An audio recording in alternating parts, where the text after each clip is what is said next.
there's always a blind dude doing the robot. Welcome to another incredibly... Eat that microphone, Kevin. Incredible show coming your way, folks. Winners take y'all. We've got former winner. He is now a current winner, I guess. He's the most latest and greatest. Won his first Supercross. Pierce Brown's going to be our guest. And, of course, we're going to cover some of this Motocross of Nations. We got... What? Your number one microphone's not super loud. I feel like mine's not super loud. Bro, I don't know what to tell you, dog. Maybe you're just deaf. It's loud as shit. It's from being around that dozer. Yeah, I hear you fine. You're good, dog. Okay. I got us where you need to be. I hope so, Kevin. Nick is always down here a little bit, but anyway, Pierce Brown is on. Nick, what's up? What's up? Nick Blackman in the house. We're ready. Super Motocross. Pierce Brown. Yep. Pierce Brown's going to jump on with us tonight. His mother was able to hook me up with his phone number, so we tracked him down. Yep. That's why you get to them. Go through their mom. They Yeah. Their mom ain't shit. They can't. They're not going to argue with mom. That's what we used to do, Ricky and James, back in the day. Yeah. Send them flowers on Mother's Day. Hey, could we talk to your kid? That's not creepy at all. Big Train, hey, you send them flowers over here. It's totally normal. Hey. When you send flowers. Yes. To get to motocrossers. We all Those two do not go together. means to a ways, right? Means to an end. So, yeah, Pierce Brown's on. Eli Tomac just announced he is stepping up. Good for him, man. Hey, we could what have had a- an all-star. You could have just sent all three of the starboards of Hayden, Tomac. If we could Cooper have had would've Chase, Tomac, and Deegan, we'd be in the running. We'd be in the We're running. gonna be running think anyway. you're gonna be all right. I don't want to this nigga. So now we're I'm not talking discounting. Plessinger, Tomac, and Cooper on the 250. I'm not saying that's a I'm not mad. discounted Hey, field. I'm AP just saying. was hurt. What you're thinking about his race 2 weeks ago or whatever? That dude rode good this past Yeah, he weekend. did ride good. Yeah. Of course, Tomac was good. Tomac looked really good. Tomac looked really He's only got more time. You know, there are people arguing if he let Jet by, which I don't think he did. Sure, but here you want some money? Like, But did you see how he passed him? I mean, it's kind of like, did he really get a say in the matter? yes, Yeah. Because when Jet's ready to come by, Yeah, he did not let him by. he's That got scrub- afterburners. That scrubby the ass scrub to balls turn to jump. scrub to. No. Yeah. No, dude. he didn't let him by.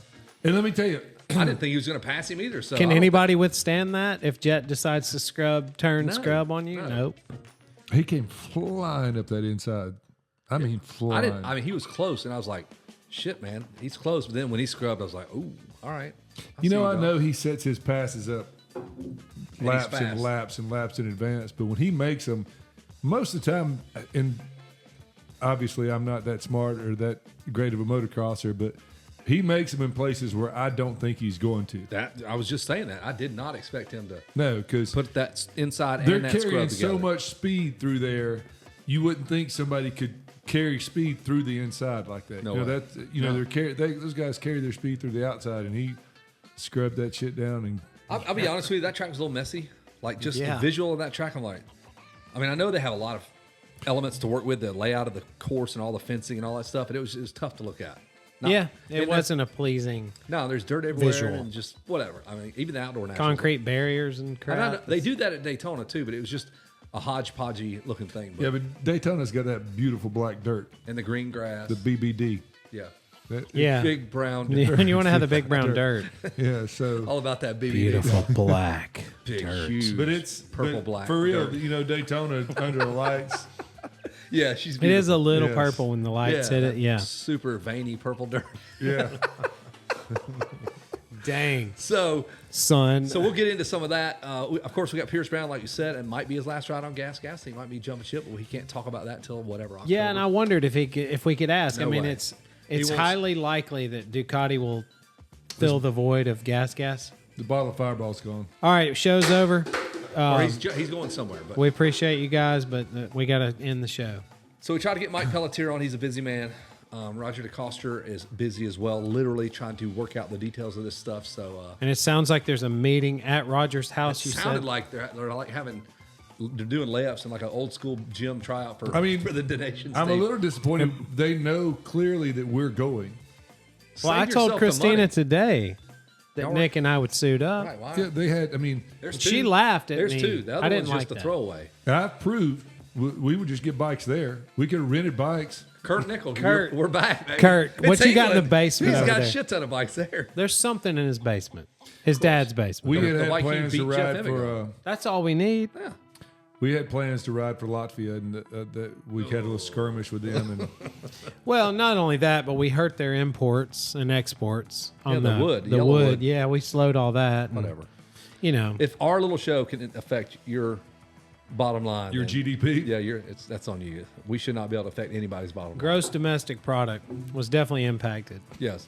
So we got our race coming up. I know we keep talking about this, but like we've made strides. Like John, The Great Escape, man. Yeah, the Great Escape. You can find it at the Great Escape Grand Prix.com. That's the website. All the information, all the classes, hotels, directions, everything, all the evening activities. We got a bunch of stuff to do on. Come on in whenever you want. Friday, we'll be around all day working and hang out, have a beer. We'll have some. We'll watch on any Sunday, Friday night, do a little RV karaoke. And then Saturday we get busy. Then, dude, we get busy with some vintage and modern motor. There's like 14 modern classes. There's plenty of classes. If you, Yeah, you me wanna race personally, if I both had to days. choose one of the days and I had a modern bike, I'm going Saturday if I have to go. I want to get in on that grass. Get on the grass. That's me. Yep. But Sunday's full prep, plow it, whatever. It's going to be fully prepped on Sunday. We have had to disturb some of the dirt.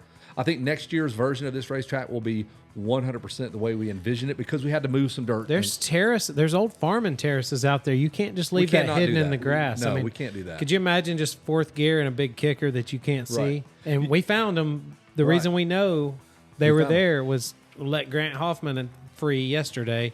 Hey man, spin this layout. Let me hear what you think. And you just hear because he's hitting these terraces that are hidden in the grass. And I'm like, hey, easy. Number one, take a let's look at the slow racetrack. down.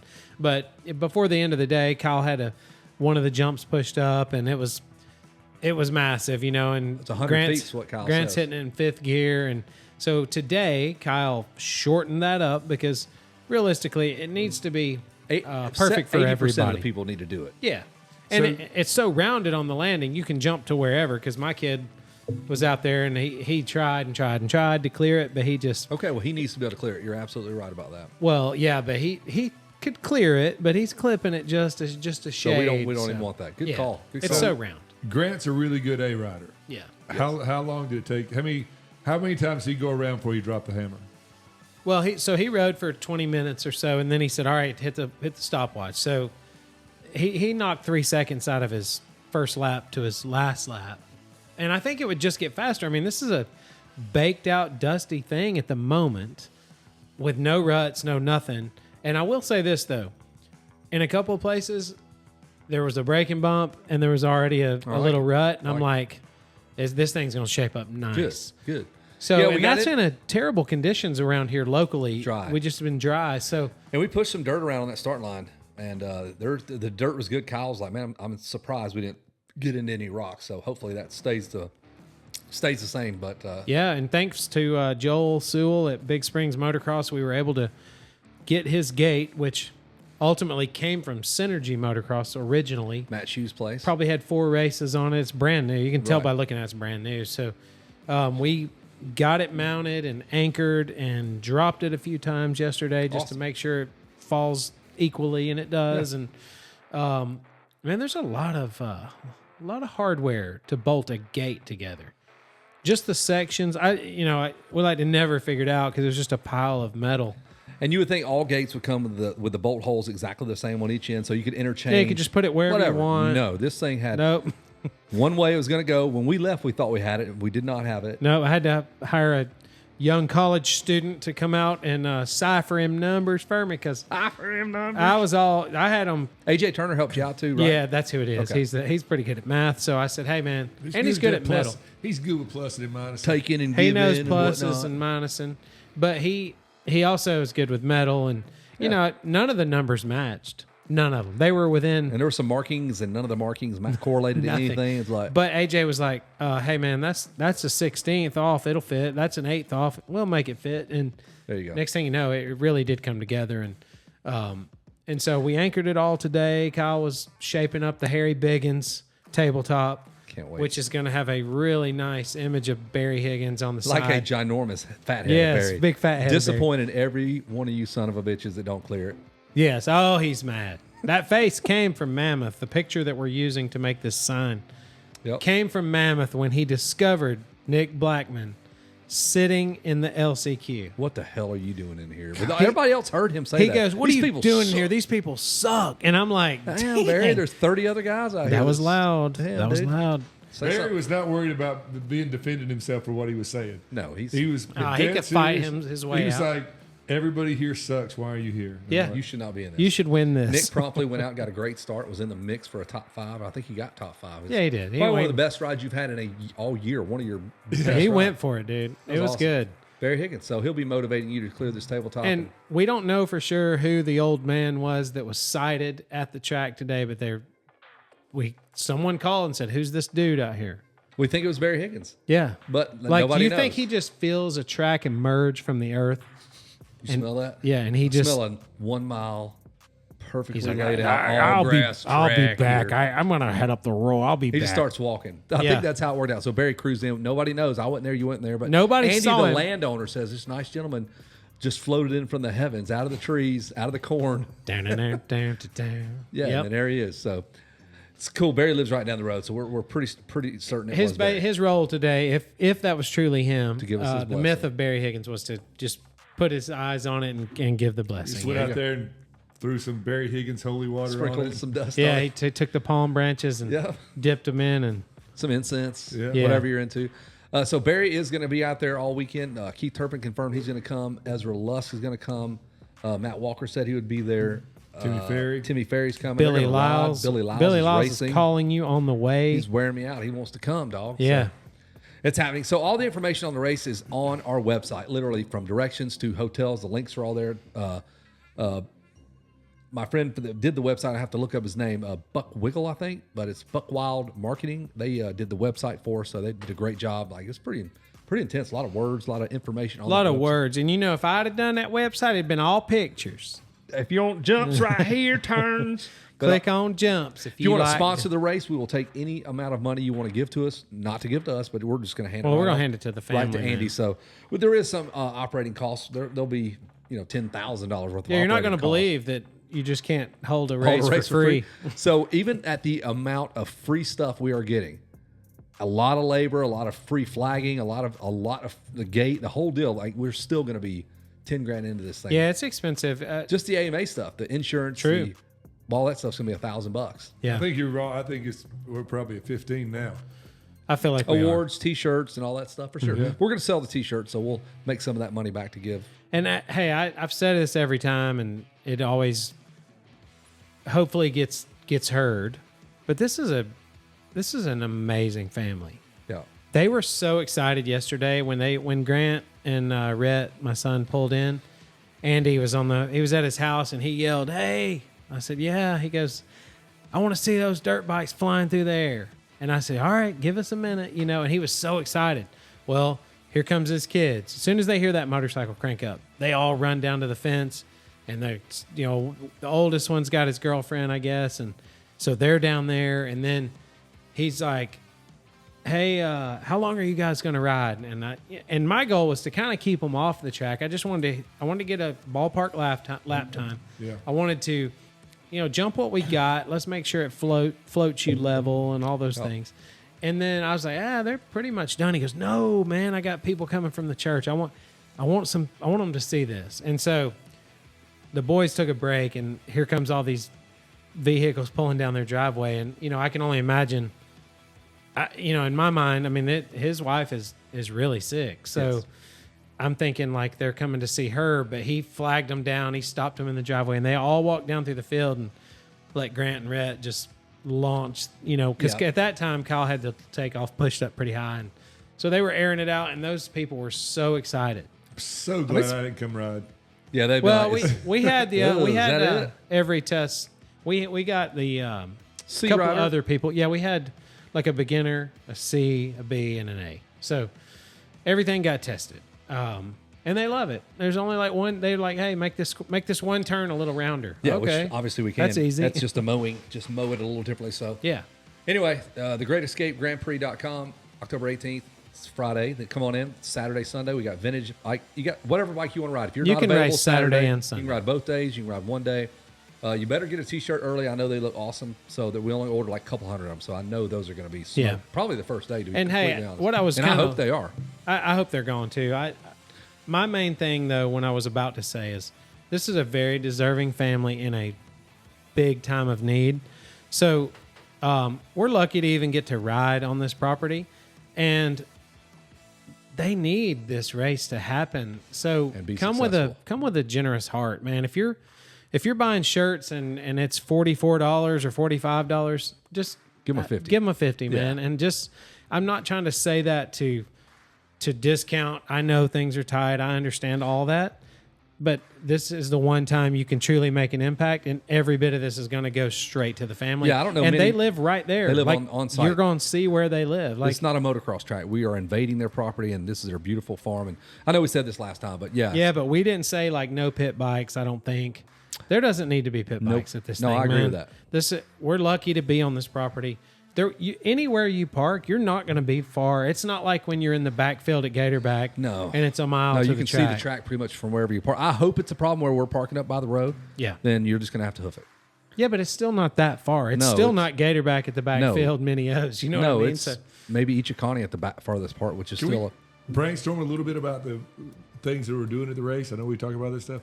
Ever thought about having especially since we're having a vintage day, because everybody's always buying and selling vintage bikes like crazy. Just have a little corral for sale bikes. Yeah. Oh yeah. I mean, well, that SCVMX crowd. I mean, they put it there's on their dudes shit. that start racing and then they forget how much 4 inches of travel kills your back, and then that bike's for sale, but it's all dialed in. You know what I'm saying? That's the bikes to buy. Little area. No, we can encourage a vendor swap meet, just like a for sale corral. Yeah. Like with people get. And that'd be a good place for Raymond to put his bike. Yeah, because he's going to sell everything. Raymond quits. He's quitting. Good point. He does have like an 88 RM125 and seems like an 83 CR250. You see what I'm saying, though? Some people could buy a bike. Some people could sell a bike. Old boots, helmets, whatever. Well, I mean, just a swap meet. That's exactly what they have at Barber. They have it at Vintage Motorcycle Days. Barber is huge on that.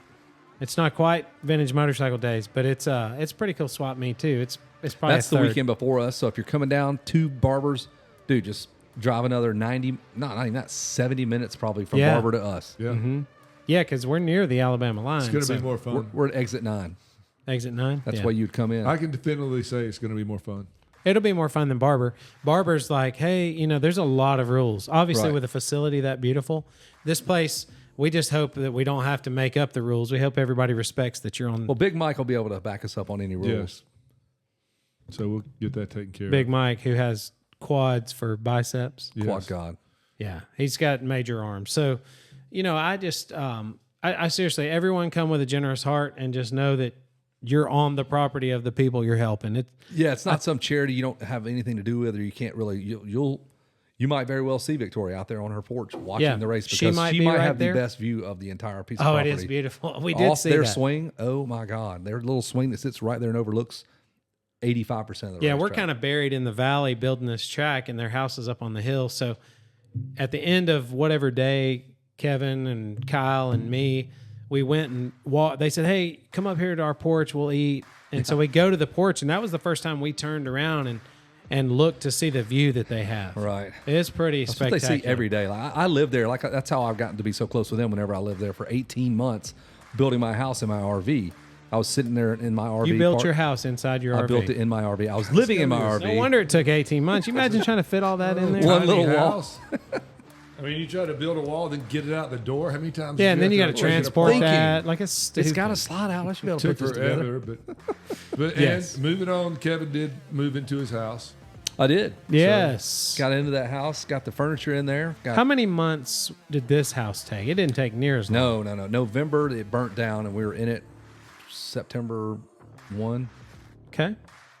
So And- that's pretty good. and But you you're- already kind of when you're building the same house back. Well, and here's the thing: like, you couldn't just go right back in the building. You had to wait for all the insurance protocols to get put in place, and once they even started, then you had to demo everything down to the dirt, get an inspection to make sure we had to do a demo permit to make sure it was all gone, and then we had to get a septic permit, then we had to get a building permit, and then we started after that. So lumber was on the ground in March. Yeah. So that's how long it took. Just 4 months to get all the money and everything rolling. So Well, Andy built it. Yeah. Andy's the company he works for. So So the family that we're having to race on their farm. Yep. He built Kevin's house. and back, he was my partner at a fire station for many years. Me and him and the other guy lives on the property. So we're all good buddies. Yeah. So I know them very intimately, and I know them. They are the people I hope they are. Like they are just awesome people. They got 3 kids that are school age kids. So Yep. they lost her income, which is a good chunk. She's a Her teacher at Bremen, insurance. her insurance. So yeah, it's been a struggle, and we're trying to keep them from selling everything they have just to, they shouldn't just have to do that. maintain Right. a quality of life that they're sort of used to. Yep. And So- Andy's already done that. He's already downsized vehicles. He's gotten out from under stuff and just to, throw as much money at her care. Well, for and sure. they have live-in or in-house health care providers that come. And I mean, I see these cars come in and they All day stay. long. So And I know they're the little hoist. It's a Hoyer hoist, or something like that moves her. It's custom built for her, $17,000 to get her out of bed and into a chair. 17 Yeah. grand for that one piece of equipment. Yeah. So yeah, she's Yeah, got it's other gnarly. breathing apparatus, the bed, the whole. And I don't know what this sounds like to someone who's listening to this, but this is a beautiful family. Like they're nice looking All-American. people. They're very young. 37 Yeah, they're 37 years old. They have young kids. high school sweethearts, first people they ever dated, got married, got Yeah. the kids. It's She's a teacher, he's a firefighter, true servants to the community. Like they are the right people to get behind. There's no there's nothing I've ever heard about them that's like For it's a sure. little You, weird. you can feel it when you meet them. They're good Yep. people. So, yeah, October 18th, 19th, and 20th come And out. hey, in worst case, you just come, ride, buy a T-shirt, eat some hamburgers and hot dogs. We've got food trucks. Awesome. We thank Yeah. you for that. And it is AMA, so you have to have an AMA membership. You can get a full one, $49, or the one day is $20. Hey, and I know some people think that's like, oh my God, I gotta have this, but let me tell you. So for years, the AMA membership, if you're a motocrosser, you're not super aware of any benefit other than I need this card to sign up for races. But now they hired the editor of Moto Retro, Mitch Boehm, to handle their magazine. And I know this isn't a big selling point in today's world, but when that AMA magazine comes every month, it's freaking awesome. It's way better than it used to be. And Mitch was a beautiful man. Beautiful man. And sometimes he would be sitting atop the mountain, and he would pin his vintage SL70 pieces about Randy Marble in Missouri. And Randy would paint the tanks of those SL70s with love. That's beautiful. and a one day, And just just- think if you got a one day, You ain't gonna get that paper. You ain't getting your AMA magazine because you cheaped out that's on. right. And if You you ain't had, getting a pen 1 year. Go ahead. I'm and if sorry. you had to buy that one day every day of the year versus $49 for the year, Think about the savings. you're saving. I mean, that's $730 total versus $49. Right. So you don't have to buy the one day every day. Just buy it twice. Buy it $49. It's done. It's $49. To me, it's That like is $7,300. I can't do that kind of math. Here, I'll do it. over. Yeah. 365 times 20. Is that what you it don't wanna is? do that. Yeah. You don't How'd you need to come do up that. with that first number? You're better than this. I know. Well, I was thinking of the one day. This is why I had to hire AJ to help me put I that said, "Don't gate do that." together because Nick was out there. Well, that's 2,000 inches. I'm like, no. Hey, by it's- the way, a freaking motocross Stargate in your head. I bet if you were to walk off what you think a motocross starting gate is and what it actually is, I've been around a you'd be off motocross for gate. by 80 feet. You'll be off by 40 feet, 30 feet. for sure. 30 feet. We walked it off like there's no way. It's no way. It's Well, and when walking it off, we had to grade a flat spot, which the Yes. people on Facebook were panic attacks. leave it, grass. Why are you tearing the grass up? Guess what? You need a flat spot for your gate. And we just didn't think a gate was this big. And I've had one. I've had a 40-man gate for years. I've moved it multiple times, but dude, that's a thing's big long. It's 120 feet. A basketball goal is or court is what 92 feet, 88 feet or something like that. So just think of the Omni. If you buy a year-long membership instead of having to buy that membership for $20 every day, you save $7,251. Think think about about that, all you SEV Because I know maxers. you guys were thinking, I've got to buy a membership every day. Yeah, you get Or that for $49. $49, I can be one and done, Just and they'll think, fight that's for your like right. $7,251 in your pocket. Boom. He just So- made so- money. Yes. You save so much. Let's make a $5,000 deposit Yeah. to Andy Dale. Boom. right. Perfect. Yeah. Perfect. So, but Hey, I- so you got to. I want to talk about too when we're talking about local racing. There is a Norman Rockwell painting of a promoter, and I know we've talked about Marty Martin before. We've told Marty Martin stories, but dude, we talked about the preparation of the racetrack one time.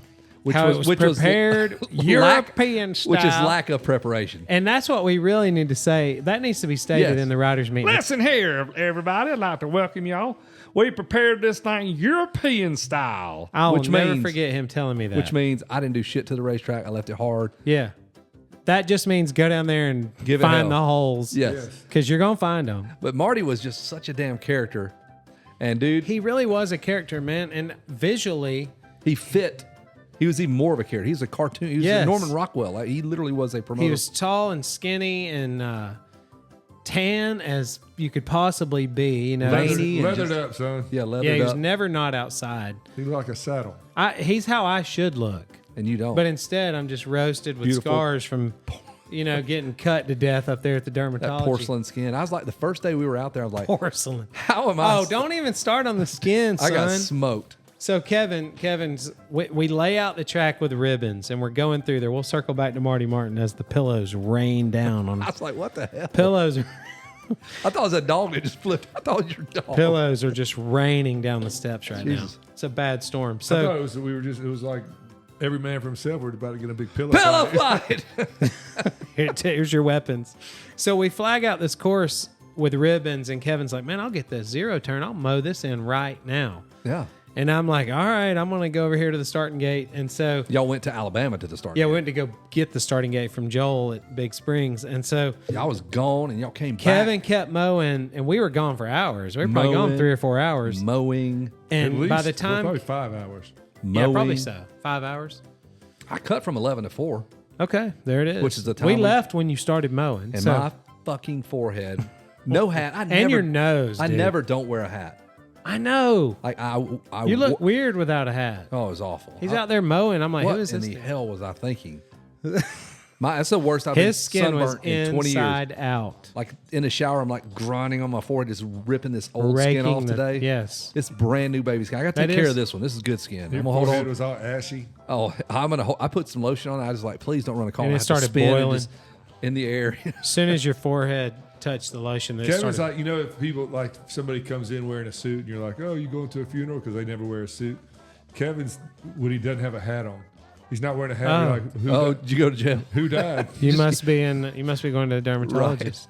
Right. You need to go to the dermatologist. You roasted burnt, son. So anyway, circling back though to Marty Martin. You told a story and it was so damn funny. And I don't know, we just get out in the field and we're cutting up. When it's this hot in Georgia. Out of nowhere, it's first day of fall. It's 97 yesterday. Yeah, dude, Get the it hell was out of here. smoldering hot. And so we're delirious because we haven't been this temperature. I didn't prepare for that. I brought one little bottle of water and I had nothing. It's fine. I drank a big glass before I left. I'm good. Yeah, I'm like a kid. I should be good. I drank a bottle. I'm like a kid. Don't prepare for shit. So we're delirious. And anytime we're delirious, I think a lot of times we circle back to the characters in our life. And for sure, Marty Martin was one. And we love the Georgia. It sounds just like this right here, y'all. He really did. And he would stand up there on top of the... Tommy does his talking on the track.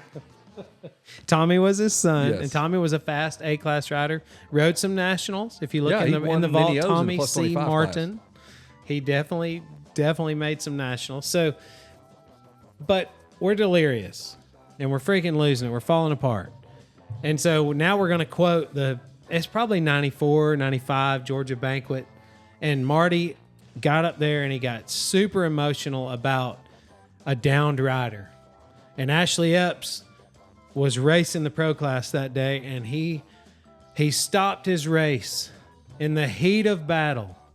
My man Ashley Epps parked his bike on top of the jump and flagged to save the downed rider's life. And Marty, you would have thought that they were landing on the sands of Iwo Jima. He's like, our man in the heat of battle abandoned his own fight to save the life of another downed soldier in the 250A class. I've never seen such valor, such dedication, such resolve to bring a soldier to the sidelines for medical help. I'm talking about Marty went on a tear, son, and he teared up. He cried. The tears started running as he thought about that soldier's sacrifice and the service to his country. and his fellow riders as they went past. In his fearlessness, he put himself between body and back. I just never forget, man, to sit there and say, our man in the heat of battle. I mean, it's like, he really was a Norman Rockwell painting. It was awesome. He's a book. Our banquets were so good. You'd have Marty over there, then you'd have Vicky over there, and my dad just getting sauced up over here. He's of no value to this fucking banquet. Hey, and he I brought his loved- own beer. Like, I love some of the, like, we were thankful at the time, but I look back at some of the stuff. Like, you got know, you a ratio right in a triple X O'Neal jersey exactly. and some lever skins. Kevin made the trophy. There's a big trophy sitting over there in The the trophy's corner. probably the best thing you got. Them bitches took me all. That thing's fucking- huge, dude. It's 6 foot tall. That's dude. a Georgia like 250B class championship. right. So I'm like, heck, man, I won the B class, dude. I'm getting something good. So they got me this purple and mustard yellow MSR gear. Hell that yeah, was brother. Hell. It was this color right here on the sign right here, or maybe something in that hue with in the bright Wolf purple. Sport palette of colors. You think? Yeah. And I'm just like, I'm like, man, they gave me free gear, you know, because I had to pay for everything. So I opened Size that 38s bag. and a triple No, X it was the jersey. right size, which sucked because that meant I'm gonna wear it. Yes. So that was like my practice gear every, you know. I've it's- probably seen you in some MSR, some janky ass shit. Yes, and I got Terrible. it at the banquet, dude. And I gotta wear Lois was this like, shit. "Enjoy it," and I'm like, "Thanks, Lois." Enjoy your Hey, gear. the best Lois story was Lazy River, dude, leaning on the fence. I will never forget this. I was standing with Austin's girlfriend. Her name was Candy. I feel good So, about candy. I'm leaned up there talking to Candy, and Lois comes up and gets in my ear and she goes, That's right. "You know, I was always so worried about you, but I'm so glad you have her now."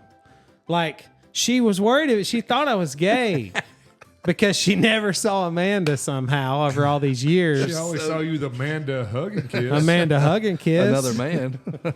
But Obviously, she was right. she basically walked up and said, "I always knew you were gay, but no." I know Jews gayer than hell. Yeah, I knew, man. Your hair was too perfect. She had the first gaydar. Yeah, she did. It was, Early. It and that was was manual. 90s. First gaydar that you showed up on. And they were anyway. rough, you know. The early gaydar, That was manual gaydar, dude. Yeah. it would malfunction here and there. Grind them gears going Send from a second wrong to third. signal. Hey, the manual gaydars, you got to give them the Crocodile Dundee crotch grab. Yeah. You reach in there. Hey, It's she was a not bloke. Right? Crocky. You like boys or girls, right? That's one family, and that's two pretty exotic little stories right there. They're I mean, she 100% told me accurate. I was definitely gay, and Marty Martin rolled a tear at the banquet saying, "Our man in the Just heat of think battle." how easy your life would be if you had admitted it back then. Yeah, you wouldn't have to fight it. Mammoth would have been so much fun. Mammoth would have been so. It would have been. We would have Hey, spent more time looking at You guys going to waterfalls. San Francisco after John this just or what? breaks down and starts crying with her. Thank you, Lois. I've wanted to tell you this for so long. I come out the closet with Lois Martin and In Lazy 06. River. I mean, what in the world? I think she just stood over there and looked at me for about 30 minutes before she walked That over and boy's said it. gayer than hell. I can just.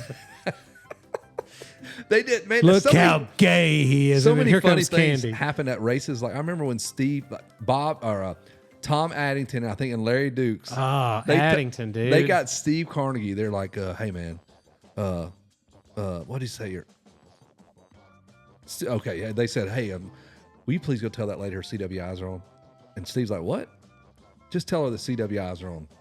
And they did- CWI. Yes, Steve goes. He was the referee at Vicky's. He's the head AMA official. Yes, he goes over there and goes, "Ma'am, I got some friends of mine. They're big into the sport, and they understand when things are going sideways. They just want to let you know your CWIs are on." She's like, "What? I'm trying so hard to piece this Is there together. cold weather indicators?" Oh, your cold weather indicators. He told her that. I had to announce that woman's husband came over there to me, and so I was like, Miss Vicky, you and Steve need to report to you or whatever, and y'all got some. They had to get into a room and settle this. And Tom, they're like little Larry Dukes is like giggling like a schoolgirl. Yeah, yeah. Tom Addington and Larry. Hey, you know how funny Hey, that'd y'all be gonna if you have to go see in the room and Steve? talk about that. And you go in the room and you're like, "So what do y'all want to know?" "Yes, your nipples are hard." Yes. But could you imagine how happy they were when Steve walked off to go tell her? There's They're no over way there like, he's doing it. He's doing They're it. like high fiving like they're 12 years old. These are 50-year-old men. Dude, they never lose it. You're always No. in middle It school was mentally awesome. as a man. I remember announcing her like, "What is going on here?" Like I why knew are these there was people some so mad? pissy. Hey, I'm not getting mad at that. Me either. We lived through Friends, dude. We watched Jennifer Aniston every episode. Nipples for years. Freezing. 17 seasons of nipples. Yeah, so And great I think hair. we're just I know, Desensitized. Yeah, we're if they desensitized. are showing, then you know. I would think. Yeah, but the premise of it, and he's an official. Hey, he's an AMA official. He's He would representing know. the track. Yeah, but that's Do you how have your that's- CWI card? Excuse me, Yes. ma'am. It had to be. It could have been a safety issue.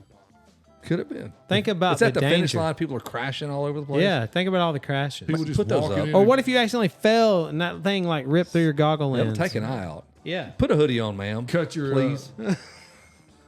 for somebody's bleeding You over can here. cut your femoral artery and just Yes. you bleed out. Yes. Femoral. Moral. Femoral. Femoral. Your no Your moral. your Cut my femdolorian. no moral artery. All right, I'm gonna ring up Pierce Brown. Okay, So I you have got to tighten problems up. with You got to tighten up here. we got to boys. tighten up. Listen, No moral arteries is what I have issues with. Nick ain't gonna do it. He always talks. He just. I keeps don't on care if going. he talk. He can talk. We still need to cover the debacle that is the Motocross to Nations. But we got Eli Tomac now. I know we've got it, but I want to talk about the future. I want to talk about after Indiana. Everybody says this like every year. I know, it's such a surprise. It never gets any traction. Oh, I didn't know we had the Oh race coming. shoot! It's a long season. We forgot to earmark a little bit of money. But like the season, like Timmy said, dude, it's longer than it's ever been. There's more commitments than there's I ever get been. it. Like and like some guys want to get on their new bike, This race is 75 years old. but at the end of the day, follow. Man, the it's more than 75, follow the but money. I don't know the exact. Follow the money. I know. Let's earmark some money for that sucker. Well, how do you earmark money? Well, I will Somebody's hold gonna- a grass race. Somebody's not going to make. We're going to have a grass race somewhere. We'll birth a track out of somebody else's field, and that'll be for the Motocross to Nations. I mean, I just don't know. I'm just tired of every year. Every year. So how much money do you think the AMA makes with a national? the AMA don't make anything. Well, how much money does a national make? I think a promoter probably Promoter, gets a decent and amount. then, I mean, if you own the property, there's like they're leasing it from you. I just know when you were at Redbud Motocross to Nations, that looked like a profitable deal for Tim Sure. Ritchie. Well, what I'm saying is, what if they put like earmarked one race a year where all the profits went to the no way they would do that. Is it nations? because it's a track owner would have to be the one to give it? Yeah. So Why don't we make a national at Vintage Motocross Days? yeah, why That's can't a on the piece schedule. of Vintage Motorcycle Days set aside? Where are That they- looks like a money Where are maker. they going to park them people? What do you mean? No, I'm Oh, you're saying cut it. funds from that race. I know, but again, you're asking them to. So hey, I know you set your budget at this, but we need I know. 30% of that. I just I want hate to it. throw all these ideas at a wall, and I would want you say to start it telling would me have nope. to- it would have to Nope. be add $5 to every ticket at AMA Pro National, and all And that, those and that $5 $5 goes to it because you can't say I need some money from the promoter or Yeah, whoever yeah, else. you got to do. So I want to throw that idea on a wall, and I want to see some things stick because there's just no reason. These other countries don't seem to stumble Because and it's fall. always in Europe though. Like us get getting it. there is much harder, I think. I think it is. But look at Australia. They Their nailed season, down our their season team. is gnarly too, though. We have the gnarliest. We do have the longest, gnarliest. So they do outdoors. That's all they do. Yeah, I A couple know. of supercrosses. I'm with you on that. There are things I just would like to. I wish I could go to Roger's house tomorrow and just You could yeah. sneak in. I'd be like, hey man, I got some thoughts about this race, I brother. just would like to hear what they say. I wish you could hear Bring like, some cheap ass box wine. some Chardonnay. Just sit down, right? I'm going to sit here and be quiet. I'm just going to listen. And then every time, Stupid. roll your eyes. Like never say a word, but I always like. And then there's the problem with this, Of course. Bullshit. and then there's this problem, and That would be the funniest freaking thing, dude. like if you edited like whenever Roger does do an interview, and you just cut to Nick's face every time. Every time. This guy doesn't know anything. He's just discounting the man as hard as he And can. they just keep showing you, and like you're sitting down in a chair, and he's sitting there. You act like you're facing each other, talking like a And I one-on-one think- I picture- exclusive interview. And then Nick's like going, I think if that's what they Whatever. do, every time they go back to DeCoster, his hair gets a little more frizzled or frazzled. And by the end, DeCoster looks like a crazed madman, and Nick's looks still like over Albert there. Every time he Einstein. says Yes. bullshit. I'm What? hearing bullshit. Nick's stuff's ramping up, and DeCoster's hair is getting crazy. bigger. There's no way they would do that. Why wouldn't they do That'd that? be so funny. Makes perfect sense. You cut to Roger, and this is the This is logistics the problem. Yeah. We need the money. I'm tier retainer. I just think it can't be this freaking complicated. Australia has a long way to go. They knew their team. They knew it. They nailed that Pretty thing easy down. for them right now too, because they got the 2 best riders Sure, in the world. they do. And the hype is Canada knows their team.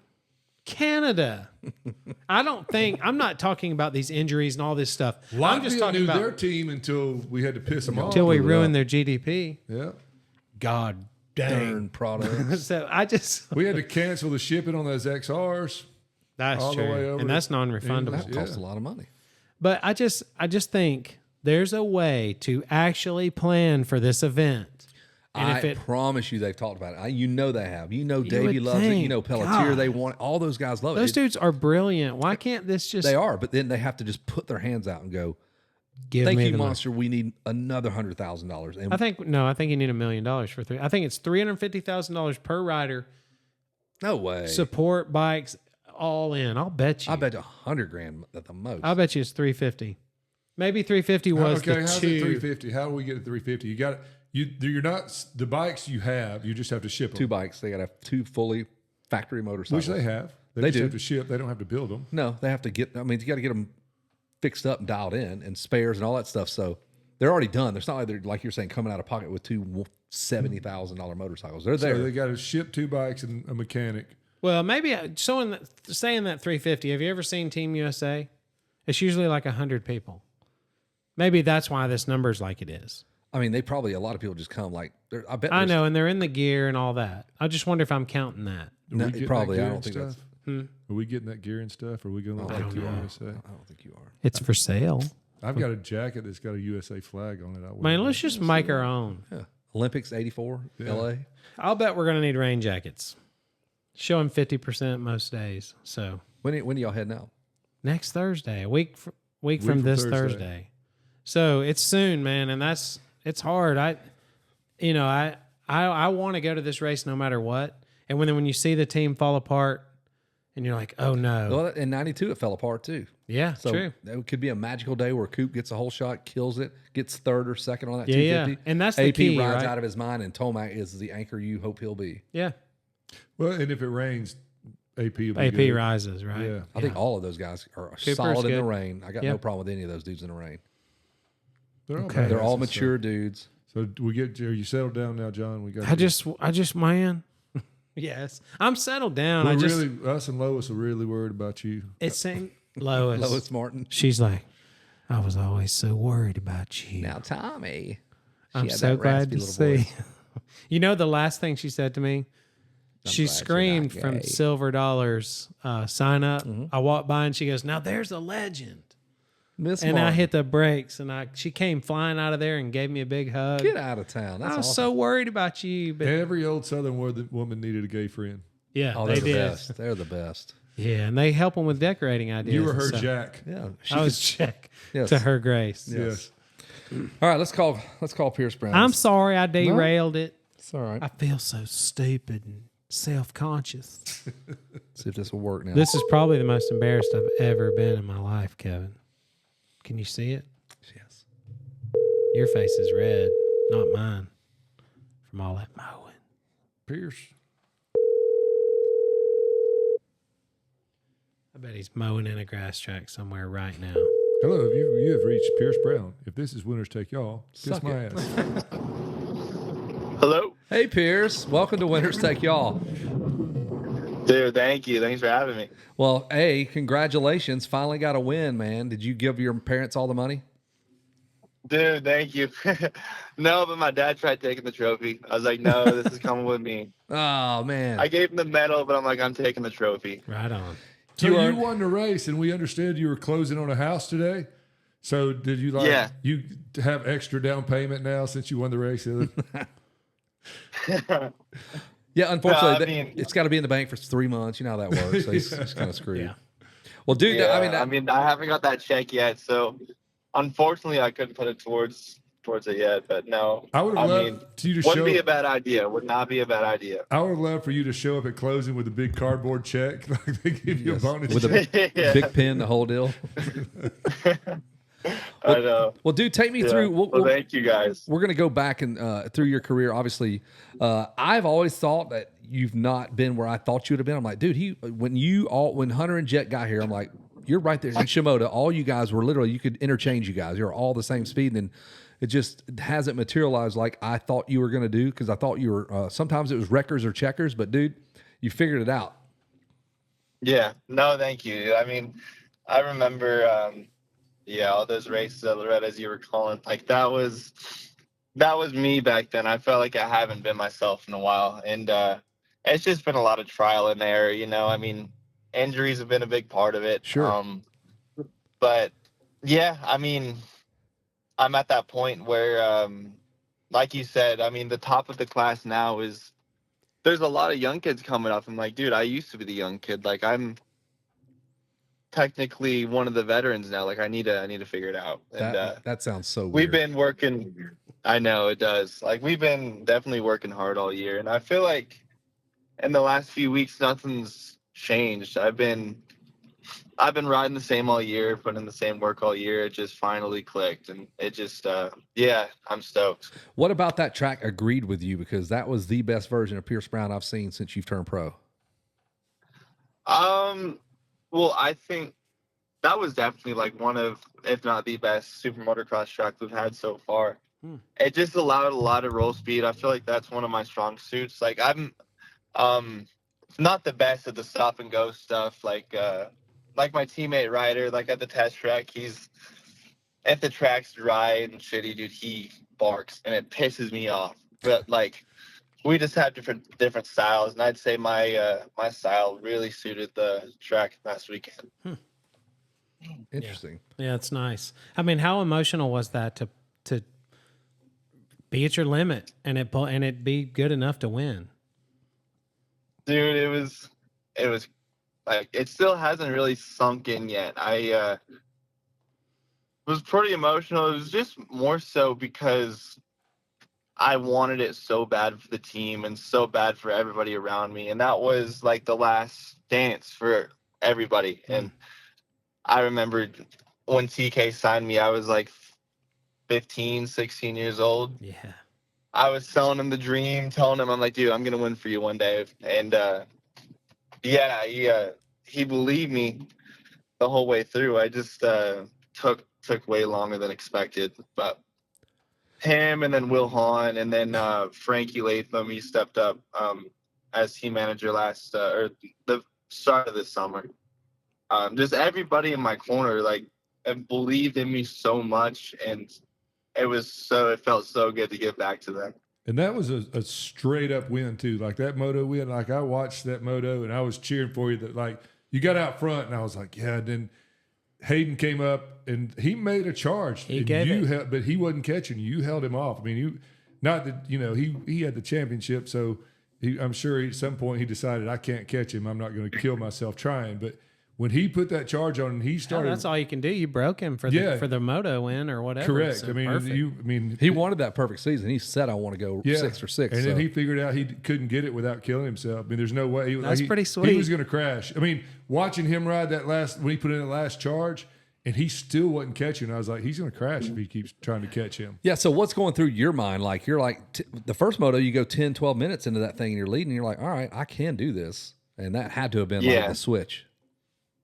Yeah, I'd say the switch was in Texas last weekend. Like, I told Weege this on track walk. I was like, dude, I haven't really felt like I've had winning speed until in Texas Moto 2. I fell and got up and ended up fifth. Like, fell off the start, came from last to fifth, and my times were comparable to Hayden's. He was obviously out front, and it was just a different story. But my segment times were there with him, and I'm like, dude, if I put it together, like, I could win one of these things. And like, I just really wanted to beat him, dude. Nothing against him. There's nothing, like, no beef there. I just wanted to take it for myself. And well, you did. You did. I mean, you were hauled in the mail. Yes. I mean, you were. I think 19 other dudes on that gate want to beat him specifically, put a stop to it. Like, everybody wanted to beat Jordan. Like, that was just the deal. He's got a target, and somebody's got to figure it out. And you did. I mean, you straight up held him off, and that was awesome. That was they would show you the clippy, and I was like, God dang, he's flying like those sweepers, they were railing outside. Yeah. That was so beautiful, man. Y'all were flying. Have you went back and watched the race and just picked it apart? Yeah, I've watched it twice. I watched it Sunday morning, and then this morning. Um, but yeah, watching the racetrack, even watching Ty that first lap, dude. Oh my God. He was going so fast. Like Yes, if he you watch his first was. lap, you're like he's pulling away by like 20 seconds, you know. And even yeah, like you're saying, when Hayden finally got around Ty and he put on that charge, he was going really quick. He made up like a tenth or 2/10 on me that lap, and I think that's what did it for him. Like Yeah, he it put. was nice to know he put everything into those few laps and He couldn't really probably catch me. thought he was going to put 2 seconds on you or something crazy like that. Then it wound up being a tenth. Yeah, And they're like, "Hey, Yeah. this ain't happening." Yeah. So what Yeah. what is your mechanic saying to you whenever all that's happening? Like to keep you calm? What's the pit board say, or are you even looking at it? my mechanic's he's been good. Like we have a pretty good system. I don't like too much info during the race. Like more so just like position. But that's for when I'm like back in the pack and don't know where the hell I am. Like luckily this weekend I knew exactly where I was both motos, so that I didn't really care about that. Like on the pit board, all he said was good laps and then yes. Like every single lap. I don't even think he changed the pit board, but like it worked. Like I stayed locked in and yeah, I don't know. Like I was saying, I don't like too much info on the pit board. Like it could spin me out pretty Hey, easily. And, You're out front. You make it easy for him. He's sitting there. You're out front. He's like having an ice cream. Oh, I'm not changing that. We're winning. having an ice Yes. What was that, dude? Yeah. But Well- if you were coming, like, think about what you said a minute ago too. If you and these are basically east-west shootouts. I mean, it's the best guys from instead of Yeah, that might even mean more than an east or a west win. correct. And then you came last week from as hard as it is to pass when you get all the fast guys in a class. Sometimes, and I don't know, they say, "Oh, this track's hard to pass on," but a lot of reasons it's hard to pass because everybody out there is hauling ass. Yeah. It's one thing. Yeah. And for you to come from falling to fifth, that's a heck of a ride too. I mean, that's For sure. In Especially on today's bikes, Texas. yeah, That's that was not the best representation of SMX. yeah. So no, thank you. I mean that track was brutal. Luckily I wasn't I was a fan of it. Like I didn't not like it. A bunch of people had a bad attitude, but no, it was just tricky. Like you had to really be patient and know where you could and couldn't push. But the track at Texas was, I mean, pretty relatable to what we practice on here in California. Like out here, it's 100 degrees. It's still 100 degrees right now, and it's 4:30. Like we're hurting for waters. So no, I think yeah, being in California helped for sure. But yeah, I mean, it was one of those tracks, just like last weekend too. Like you had to know your passing points, and I had my passing points in Texas, and even last weekend, like I got lucky with a few guys. Vial hit the back of Ty, then he fell, and then right away, Smitty in front of me missed the rhythm. I zapped him quick, and then got in second, and then where I passed Ty, I passed Anstey there earlier in the moto, so I knew that was one of the spots. But there was like maybe 2-3 max spots on the track where you could make a pass, and you really had to like set up for it. That was the main thing. Like you had to be ready, you know. yeah. Who all's in your ear in between motos besides Will and is TK around? Like, who do you listen to and who do you value their opinions? Will's in and out. He's funny because I mean, he has Colt Nichols too that he's working with, so he was running back and forth from the semi, and then he was working with the Gordon brothers, so he was watching them in between races. So I was just chilling with Ryder in the semi, watching the race. Like nobody's really telling me too much at that stage. Like unless I'm pretty far off, there's not much that you could say that would really dictate the day. So it's kind of all up to me at that point, you know. So I don't know. I try to just limit the voices in my ear, you know. How much did you guys chase bike setup throughout the year? At what point did you say, all right, this is what we're going to run with? I know certain tracks dictate, changes here and there, but how deep into the season did you say, all right, I'm good with this base? Dude, that was one of those things. Like we had a good base start of Supercross, and then as the races went on, I'm like, I kind of like it here, but I don't like it here. So we were making adjustments, and then we kind of got lost, and it was close to the end of the season by then. So I was like, dude, I don't know where else to go. Let's just go back to base. Oh. And we finished Supercross on my base setup, which we started with, and that was kind of what we did outdoors too. Like I found a pretty decent setup first 2 weeks of riding outdoors, and then we just stayed all season. Like I made a few adjustments, but I like always went back. But what we learned from Supercross and outdoors really helped for Super Motocross, because we kind of mixed both of them. I was on an air assist fork on end of Supercross, which I really like. I like the air feel, but the air assist was a little too rigid for me. And then we just went to a production fork for outdoors, and it was like I said, production air, and the front feel I had was something that I've been like really looking for. Something I haven't had since 2018, 2019, Wow. and like amateur days. So that was really big for me. And then once we figured that outdoors, we just kind of made it a little bit stiffer for Super Motocross, obviously. But we stayed there all 3 rounds. Like all 3 rounds, I was comfy. Unfortunately, I had a big crash before Charlotte. Like I flew to the race 90% sure that I wasn't going to race. I was like, I'm going to try practice day, but like, I don't know if it's going to happen, because I had a banged up neck. I had whiplash pretty bad. And I'm pretty sure I hit my head too. So I was like, I don't know if it's smart, but I need points. Like there's so much money on the line. So Yeah. that was a big one to make it through. And then from there, we kind of just built, God, riding with anything like, dude, me just driving my truck with my neck hurting.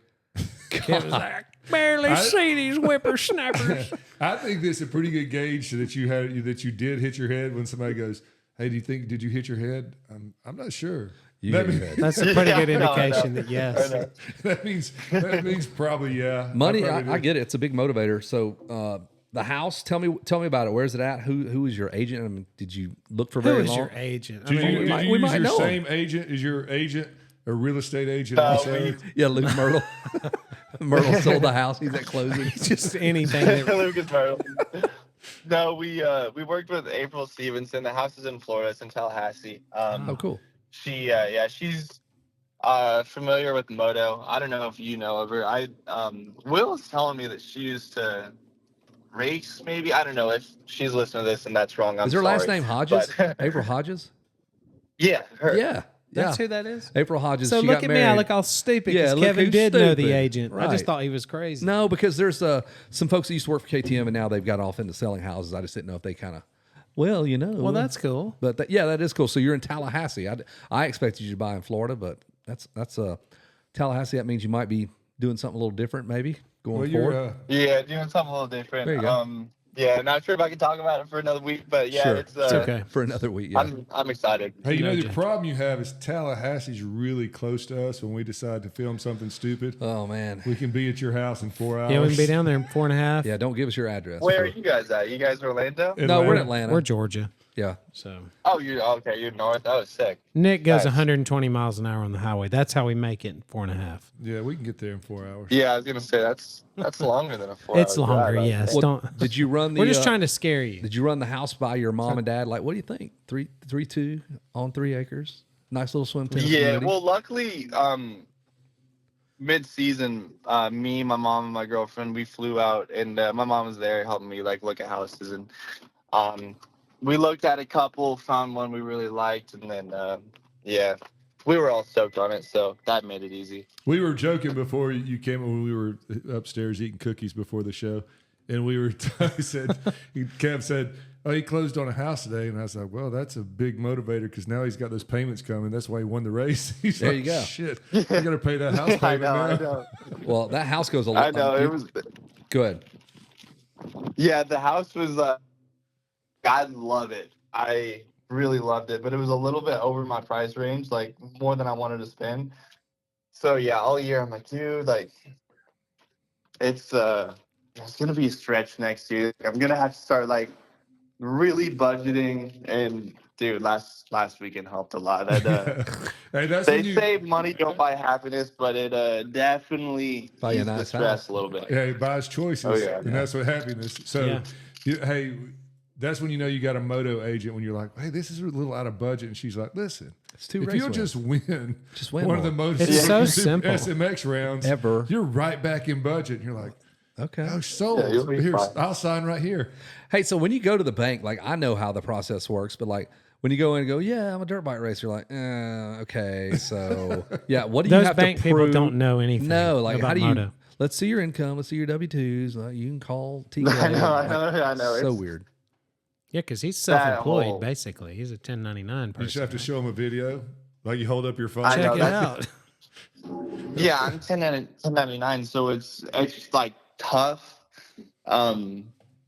proving my income and then proving I have stability like from years on, like, and if for like instance I had like a 1-year deal or like my contract was up, like what am I supposed to tell them like I'm doing for next year, you know? Don't I tell know. them that. Right. Like, hey, I got a 1-year Yeah. deal at the fire department. I got to re-up next year. That ain't how it And I works. hope they re-sign Sure me. hope Yeah. they- We hope to not give you this loan, sir. Yeah, I know. But Yeah, yeah. then you walk Yeah. in. Then you win the race on Saturday, and you walk in the closing all cocky this morning. This after they're like, What's up? "Yeah, bitches, This will be easy you, now. see this, you see this cardboard check? I told you." Yeah, this thing's huge. I could barely get it in the door. Idiots. Hey, Cardboard Pierce, check. if those SMX races didn't have the payday that they have, where's your motivation at on these races? I mean, are they easier because of the payout? Because I know it's a long season. You know, that outdoor grind is heavy. So is the money wipe all that away? The chance for the money? Because I know it's just a chance to win it. You're not guaranteed. Yeah. But where's your mindset Well, on those 3 extra rounds? It's different this year than last year. Last year, I wasn't really sure how I would feel about it. Like adding more races automatically had me kind of in a negative like outlook on it. I'm like, dude, I'm trying to be in Mexico right now. Like season's over. We don't need any more races. But Right. no, this year I think once we switched back over to Supercross, like that helped my peace of mind so much. Like, because outdoors is such a grind, dude. You are basically just you're pushing your body to the limit like every single weekend, Yeah. and trying to recover is just hard. So I was pretty burnt, like around Ironman-ish time. But once we got back on Supercross, I'm like, dude, this is actually like fun again. Like I enjoy this. Like I know these super motocross tracks aren't full Supercross, but it made like the weeks easier. So that was really all I cared about. Like the money aspect helps too. Like obviously that's a big motivator. But I was just stoked. Like the Supercross brought the fun back in for me. Yeah. Hey, does that make you respect or at least appreciate some freak show like Ricky and James and RV and Dunge and those dudes that could just win and win and win and just embrace the pain? Like those dudes are gnarly, and you are too. But like that's a next level gnarliness. Yeah, no, it does. It's crazy what like people don't see behind closed doors. Like people that are just weekend warriors. If they showed up to Redbud qualifying, or even like what's another one? Budds Creek. Budds Creek was gnarly. Like if they showed up to those tracks and rode one lap qualifying, and then they watched someone like Jet or Chase's fast lap, like they would like it honestly isn't believable when you see it like in person. None Yeah. of It's y'all are. crazy, I like agree the with that. respect that like we don't get, you know. But no, exactly. Like seeing the run that Ricky and James had, or someone like RV. Like those dudes were so gnarly. All you guys, like I read an article in, I don't know, it might have been Sports Illustrated or something. It was a football player who had taken, like he rides dirt bikes, right? Somebody talked him into it. He might have played for Denver. He's in Colorado. And so he got a dirt bike and he was going out riding. And he was telling the same thing we talk about. He's like, I feel like I'm going as fast as this thing can possibly go. And then they took him to the Dallas Supercross. And he just sat there freaked out all night. He was like, oh, you can go a lot faster. Yeah, he got to walk the track and he's like, no. This is the track because this is impossible. Yeah. Like it's not possible for somebody to go around this track. And he was just amazed the whole time. It's funny. Like I was talking about this with my buddy the other day because he's been like out of it for a while, but he's like, dude, well, I really want to buy a bike and just like qualify for a national. And I'm like, yes. Well, that ain't how it works, but cool. That's an idea. But like, if you want to have fun with it, man, I wouldn't go that route. I would just go to the track and ride, dude. Like, I'm gonna get some golf clubs. No, I mean, even with me, like, I'll have a lap that I feel like it might not be perfect, but it's pretty good, like pretty good. And then I'll look at my pit board that lap and it says P12 in qualifying. I'm like, dude, what? Like, and I'm 4 seconds off. Like, where's the time at? You know, it's insane. Are you a good qualifier though, or like Chad Reed was always like a fourth place guy, but when it was go time, he would win. He would go. Yeah. I mean, yes and no. I feel like I'm a good practicer, but when it comes to qualifying, I don't know. I have my days. It depends on the track, but I'm a better racer than qualifier, I would say. There you go. That's I why I would say Chad important. was. I think that's a when it cool matters. story if you're a gamer. Well, there are definitely guys that are better qualifiers than racers. For sure. Absolutely. You know what I mean? I'd rather be the better racer. You're better off Christophe being- Purcell won every fast lap of everything when he was racing. Hey, tell me a little bit about that human sports place that Red Bull puts you guys through. I remember hearing some stuff that you guys did as mini bike riders way back. They flew you all out there and they had like a diver that took you guys in and like told you how to hold your breath and all that stuff. Yeah, that stuff was fun. I didn't appreciate it enough at the time, but yeah, like Jeremy at Red Bull, he set all that stuff up, and that stuff was cool. Like I was super young the first time we went. They were called like the Red Bull camps. It'd be like a boot camp for like a weekend to 5 days in like Santa Monica, and I forget his name. The one dude, I think his name's Pierre or something like that. He's one of the physiologists at Red Bull. Would hook us up to mats. I was like 12, 13 at the time. Never worn a heart rate monitor in my life. And I'm hooked up to a freaking mask and I'm on a spin bike. And he's like, all right, just go till you can't. And he's pricking my finger every other minute. It was crazy at the time. But like I said, like I didn't appreciate it enough. Like that stuff was fun. Yeah, he told me it was for like mental breakthroughs. Like you guys would get there and then he would take a baseline, like, hey, hold your breath as long as you can. And then some kids were like going way beyond that by the end of the little camp. So it was just kind of to show you tougher than you think. Yeah, right? you can go further than you think. Yeah, no, I have a funny story because I had never ridden a road bike before I went to one of those camps. And I don't know if you guys know who David Zabriskie is, or you guys know Brian Rhodes, but yeah, Zabriskie is a gnarly dude. At the time, I had no clue who it was. And he's a really, really, really good. I mean, he was one of the best U.S. road bikers. I think he was on the Tour de France teammate for a little bit, right? Yeah, he was on the Tour de France teams. Yeah, he was Lance's teammate, but yeah, we were setting up this bike ride for that next morning. He was asking me if I've ever ridden a bike before, been clipped in. I'm like, no. I told him, I was like, yes, because Sean Cantrell was like, dude, you're gonna die if you run flat pedals. Like, tell him you want to get clip ins. So I was like, okay. Told him I need some clip ins. And mind you, I've never ridden a road bike before, let alone been like clipped in. Here we go. So, dude, I had a day the next day. I fell over like freaking 10 times. Just like at one point, I was just sitting on a curb. I'm like, can my mom just pick me up? Like, I want to go home. Help, take me home. I remember riding mountain bikes with you guys. Me, you, Max Miller, I think Craig from Scott. And I think the last text I sent my wife was like, I'm going to go ride with these dudes. And my phone died. She didn't hear from me for like 8 hours. And it was at Mammoth. And I was watching you guys. I'm Awesome. like, dude, they were blind. Had you ever ridden that course or whatever, that downhill before? No, I remember that. That was so much fun though. These That was dudes so like much fun. I'm watching them. They just disappear. Like, and I'm a decent mountain bike rider. They were just sending it on any jump blindly, just like up 35, 40 So this foot. is go to the top of Mammoth. Top of tip top, Yeah, very top. the After very gondola, cut back and forth on the Yeah, dirt, yeah. and then hit the I've woods. ridden most of that. I can't imagine Epic. charging. Yeah, no, there was Yeah. none of that. Yeah, Like, that The stuff was first time fun. down. who got a flat? Somebody got a flat tire. Dude. One of you guys did. I forget. Dude, Max is so gnarly at that stuff. Like, he's so talented. Like, even if you go to the pump track with him, he'll just start doubling shit or like hit this one line of jumps that I wouldn't even think about. But he does it like not even thinking about it. I'm like, how That's how cool. are you this good at like everything? He's like a freak. That's like Austin Fortner. He was good on I think a BMX bike. He could backflip, do all kind of stuff. Hayden's pretty good at that stuff. I think you guys that can just contort your body. I think whatever the hell you get into, you're just good at it, Yeah. especially with two wheels. Yeah, if it's two wheels, I'm a fan. But yeah, I mean, my brother, I think you know this. My brother played college baseball. Yep.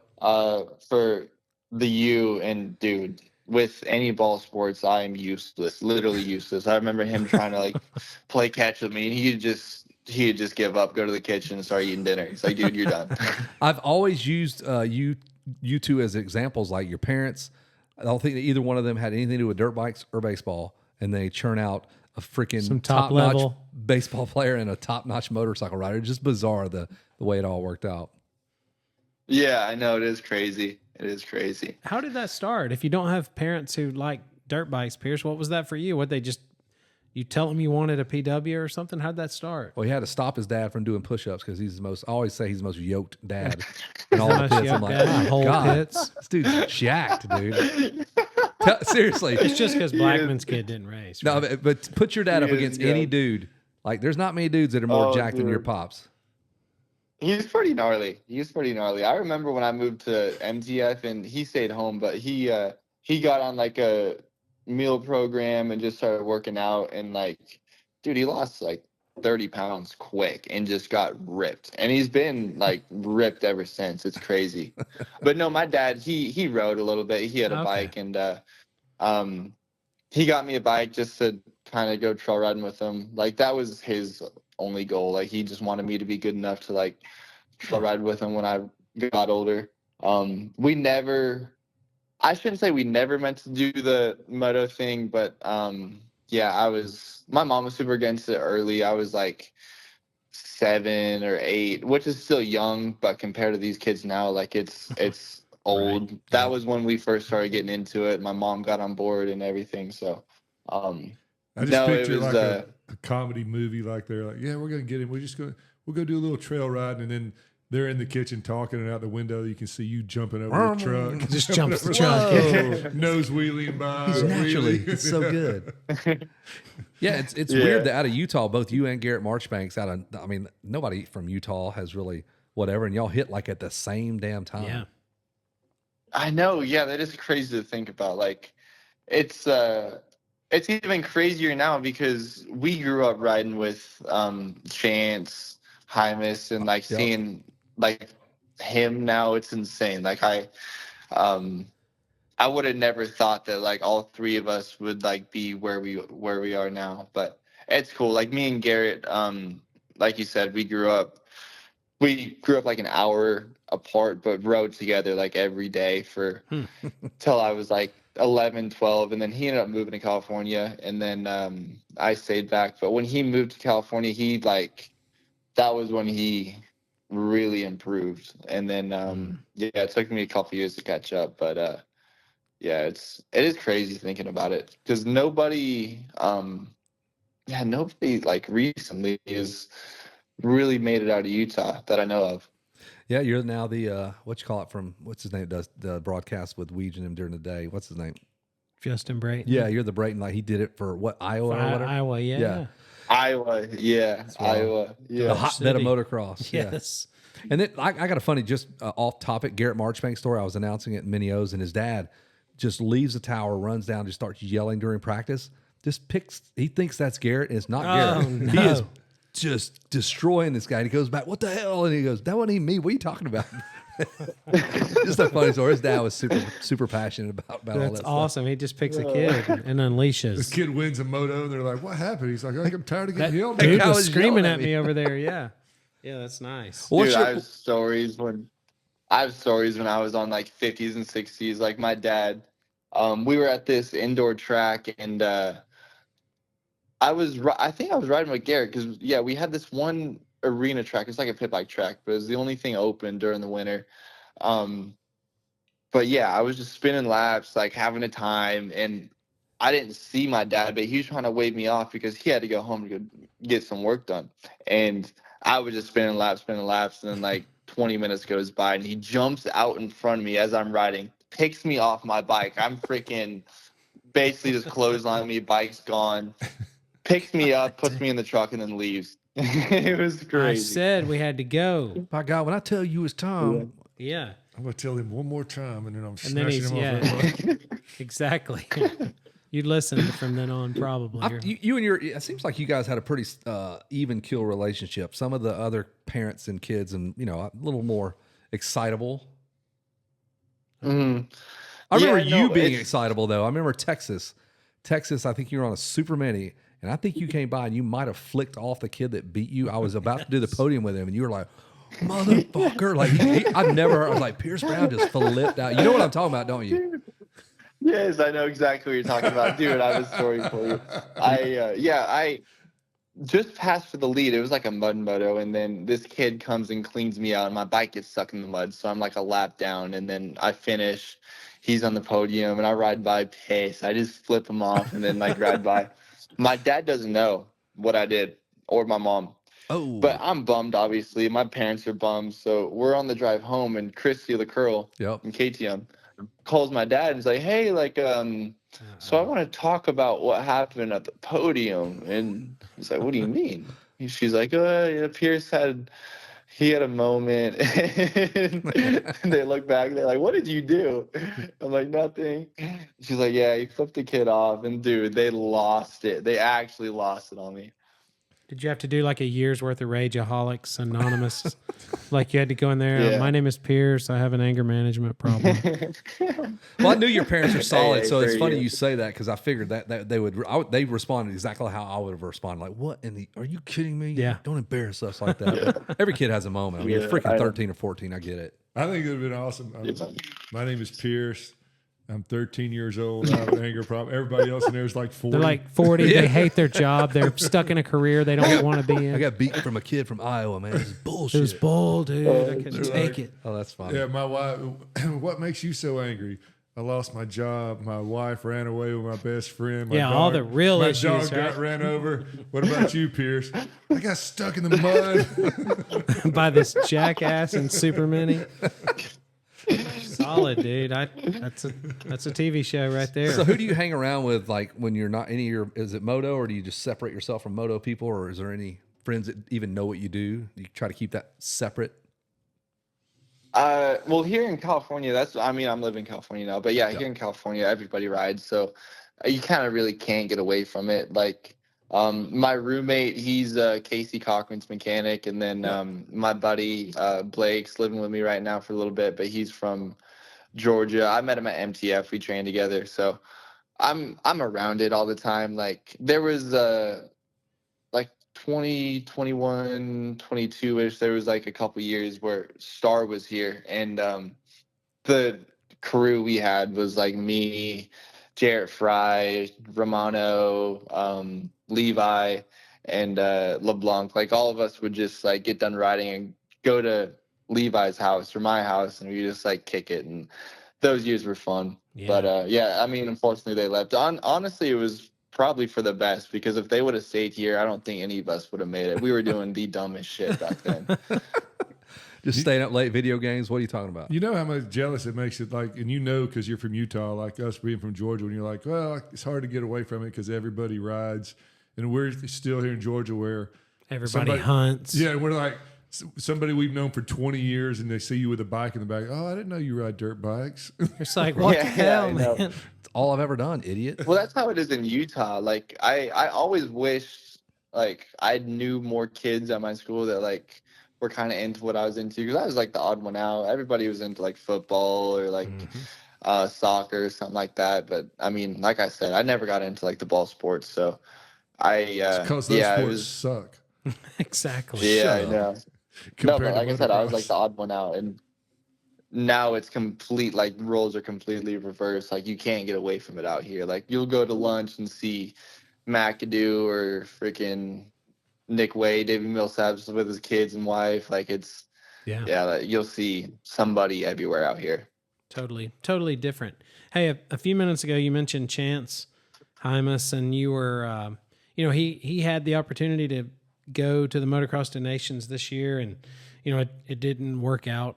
But I mean, do you hope for something like that one day? Is that even on your radar to get to race that race? Yeah, oh for sure. Like that's one of those things. I mean, no matter how like difficult it would be, especially with all the races we have now, no matter how difficult it would be to go, I feel like I would definitely have to go if I got that opportunity. Like it's a one in a lifetime type of thing. I mean, that was the biggest deal for me when I was growing up, watching Villo and then like Shorty and all those guys Yeah. like IT like go. It's just waking up early with my dad watching live timing, and then we wait till it records so we could watch it. Like it was the coolest thing. So Okay, there's if hope I got the then. chance to do it, yeah. So Oh, we yeah. are worried about this next generation as we get further and further away from the glory days of American motocross and our dominance in that race, because like RC, and it was the golden era when those dudes were just For sure. banging it out.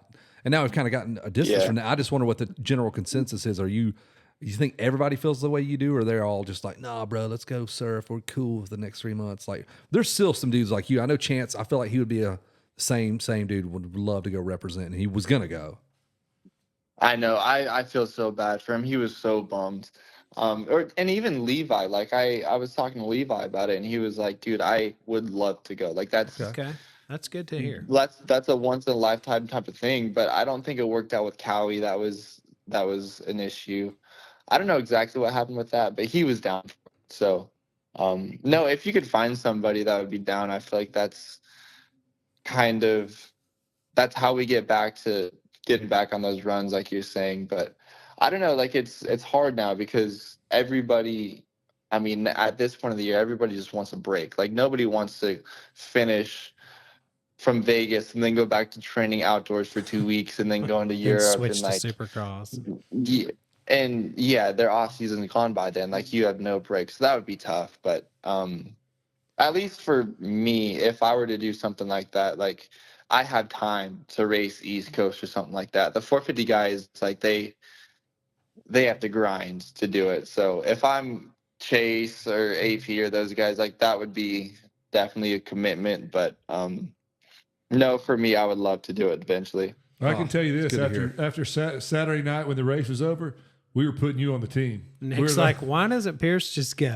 it's like, yeah. I saw some of those That's okay. comments. I'm like, dude, like I would love to, but I know it's only 2 nobody's weeks been away, talking about me all but year, and then finally everybody's like, oh, Yeah, and we even had Ferry on Yeah. last week, and he said there's the new element of the season being longer, and like at the end of the season, let's say someone's switching teams, they miss out on getting on that bike early, and who takes you over there? Like let's say it segues Yeah, beyond say the old contract say we into a knew new somebody contract. that was going to change teams or bikes or something, and it was 2 weeks Say away. that was what it But was. what I'm saying is, that yeah, was- if you're changing teams, and who's going to pick up the tab on that? The old team, the new team, and so there's that It dynamic. is confusing, and I know it has issues, but We're just we're old salt. we're old, but we are energized by you saying you would Yeah, see it that as was my an point, honor, and even You'd asking, Be, yeah. You'd be proud to do it. oh, for sure, it would be an honor. But yeah, like you're saying, it would be tough because like you would kind of have to like step on someone's toes if you were switching teams. Like you'd obviously want to be on the new bike, but that means you'd be on it early, which means you'd be kind of breaching your contract. So that's kind of gets tricky. But I don't know, whatever it takes. Like I would love to do it eventually. Love it. Awesome. Well, Yeah. maybe you'll get your shot, man. Put together another year. Hey, and- what a cool thing too to get to hand your team that victory, and even for you personally, right there at the the swan song, that they will never forget that. All the boys at that team they'll always remember what you did. It was super cool.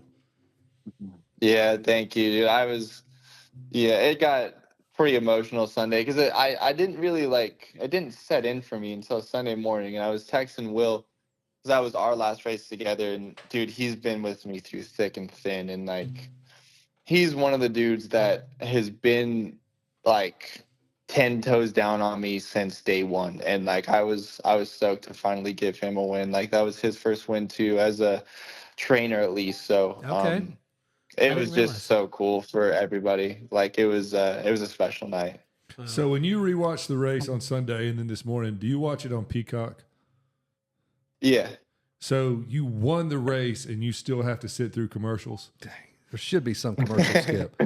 I'm so pissed. Champions I wish provisional. there was I wish it was Netflix. I wouldn't mind paying an extra couple bucks. That's a month what to I'm get saying. I pay $7.99 a month, and it takes forever to rewatch it because you have to sit through the commercials. And how dare you try to fast forward, mother? That thing will flip out on you. Yes. Yes. Just take $10 right now. Be done with it. Yeah, take another $3 a month for me. I just want to. That way I can live like the kings, right? All right, just prescribe me to that hemorrhoid medicine or whatever the hell they're advertising. Yeah, let me just send me some cream. I'll take the cream, dude. You're already reaming me out anyway, so let's cream me up, dude. Yes, I'll buy a tube of that cream. I just don't want to watch the commercials. Cream me up. Yeah, that'll be on XXCom on Instagram or whatever. For sure. God, those dudes got me up There's Loretta's. 5 meme pages already. Yes. That's funny. Well, Hey, that was a good MX Moto meme about you too, when you're glow up or whatever. I didn't see this. No, I didn't see that one. Oh, there is 100%. I missed that one. You go look at Moto memes, and it's talking about it's this ugly girl 2 weeks ago, and then she glows up with this race win, when she gets that new man. I'm not articulating that. Yeah, you made the meme, dude. That's big. That's awesome. Oh, shit, let me check it out. Yeah, you need to see it. Do it I real guess. time. Oh, dude, that's so funny. Oh my god. What is this on? What is this Moto memes? Moto memes. Yeah, go to it. Did you find it? That is so funny. Did you find it? Yeah, I found it. Oh, that's perfect. Yeah, that's good. That was a real reaction right there. Good man. awesome. You made it. All right, dude. Well, I'm not made gonna ask you to thank your sponsors, but I will say thank you for being on. Your mom is responsible for getting you on. I had to message her through Facebook. She was super sweet. So thank her. Thank your jacked up dad. You guys are good. That's awesome. Thank you guys, dude. That was a good time. Yeah, man. Thanks. Congrats and congratulations. again. Yes, Yeah, for sure. that's awesome. We're rooting for you. All right, Appreciate it, guys. You bet. Stay healthy, All right. my man. See ya. Will do. See ya. I love you. Nick doesn't even, Flinch. he doesn't care. Dude, it is, the more we talk to him, the cooler that win is. That was good. Oh, yeah. Dude, What a you can cool feel guy. his energy, He is man. a cool guy. Man, yeah, and he's kind of got that old. I knew his parents were salt of the earth. Just kind of some of the parents are weird. I hang around them enough. I'm like, Some of the kids are weird. because of their Weird parents being parents. weird, but they're He's- very normal. And that story, him getting He yelled didn't have at, any does mini not- bike stories about his dad beating him. I mean, just when he says "let's go" and the kid's not listening. I mean, I would have done that. he's got to go. Yeah, my kids would always do that shit. But I'm some like, dudes would just be beating up their kid because he's not winning. Told you ain't going nowhere again, boy. but Everybody's been with their kids somewhere where they're like, "Come on, let's go. Come on, let's I'm go. not. I told you. Don't do it again. Come on, let's go." Yeah. And oh then yeah, do you we ever- had those years. And then you do that. Grit your teeth. I told you. I said Your teeth let's go. don't move. Just King your Kelly lips. ever do that? You ever, Hell I yeah. mean, there's 3 of y'all savages working against him, right? That story. Whenever I was in college, 22, and I know where I was in front of the concession stand. He said something to me about whatever, and I just kind of smirked at him. He goes, "Boy," he goes, "You fucking smile when I tell you to do something." I'm like, oh man, he's still scared. and He he's scared me. 22. I was 20. Yeah, I was like, all right. I didn't say another word. I said, yes, sir. Everybody's got. I had a moment with my dad like that too. We never, man, where- we never fisticuffs. I've never touched my Me dad. either. Me either. My dad never had to. My mom whipped the shit out of me. My dad never did. You know what I mean? That wasn't his I deal. think of the last hands he put on me, I was like 8. Yeah. So One good one. yeah, I and was probably 8 or 10. that's it. my dad basically worked 7 days a week, right? So Correct. Same. I was one more. So I'm a Sunday morning. I'm not expecting him to be there, right? So Here he goes. I was out probably till 2 or 3 in the morning. It was probably I was like 10th grade. I had a pretty rambunctious year that year. 10th grade. No way. Rambunctious year. I did. Full Had year. a large run of college I professors. think I stayed drunk pretty much most of 10th grade. Oh my God. And look, man, if you're gonna be good at something, Be you real start good at early. it. You heard Hey, Pierce. He's like, these the kids start drinking early. age was 18, and the girl that lived behind me was 19. Let's go. That was my issue. That's the problem. Yeah, and I thought she was her. grown. Like I was like She's old, dude. she's a full woman. grown. Like that's a full She's like grown 25. She's a damn. teaching me all kind of Works at Sweetwater. So what'd your dad do? He kept, So anyway, my dad said, and my mom was trying to wake me up to go to church, and so He's hungover. I guess, and I got the door closed and locked probably, and she comes in there, and he's like, get up, and then I just like Said something. screaming anything bad, but I was like, I'm getting up, like kind of screamed at my mom, like see his face. I've done that, yeah. You could hear him can- as a kid. like just Eyes are popped out. closed, aren't they? Yes, eyes I'm getting closed. up. I'm getting up. I hear Oh shit. walking through the house. I was like, oh. These are extra heavy. Hey, I jumped up, unlocked the door, and opened it, and then I will kill you. I had one of those like cheesy, like skinny weight benches with the concrete weights. You know? Yeah, Yeah, It's it's a in my they're a room. weeder. Sand Yeah. field. And You so- drop it, it spills sand. Yeah. And so I'm sitting on that bench, and I hear my dad coming. I'm like, oh, this is gonna be bad. dead. This is gonna be bad. This is bad. He just walks in the door. He looks at me, and I look up at him. And he goes, "You know, I will beat your ass, right?" And I was like, Yes, "Yes, sir." But how big are you in Well, 10th good. grade? I'd already grown. Didn't matter. Were you bigger than him? Dude, I was taller than my pretty dad good. when he said that to me. Yeah, I'm just wondering. No, I tell you, he was probably about the same weight. I was probably at that time 6'1", 180, something like that. But I can tell you that same year, and my dad always worked, grew up working in the mill, worked farm, all the stuff. You know what I mean? Lived in a house, you could see the stars through the roof while you're in bed. You know what I mean? All that stuff. But he was a good, like if you went and played, he always loved baseball, and you went through the baseball with him, which happened about 6 times in my life. He was good at it. You know what I mean? Like Yeah. he was actually pretty It's coordinated. athletic and stuff. And so this was probably when I was 14 or 15, we were boxing the boys club, you know, and I came home from boxing practice, right? And my dad, who never joked around about this, was like, come on, we'll slap box a little bit, you know, because me and somebody else was slap boxing in the yard. He pulled up from work and got out. And I was like, come on. And I think my friend like asked him to come over there. And he's like, okay. And I was like, I'm going to pepper his old ass up. I'm about to give him a 3-piece. I mean, I'm just home from practice A boxing. 3-piece. I'm about You to know what give I him mean? a 3-piece. Hey, he lit me up like, All these sounds. no, I mean, like nobody's business. I was like, ooh, these grown men are different.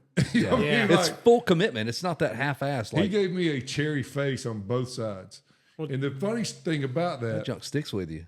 is about probably 10 years. My dad's, okay, maybe 12, probably like 2012. We had, we get all these repos that come in and they all got stuff in the trunk, whatever. You know what I mean? Just, you're Yeah, going to you have never know what you're going to find. from drugs to guns to sex toys to car seats to, I've donated 1 million car seats, all this stuff.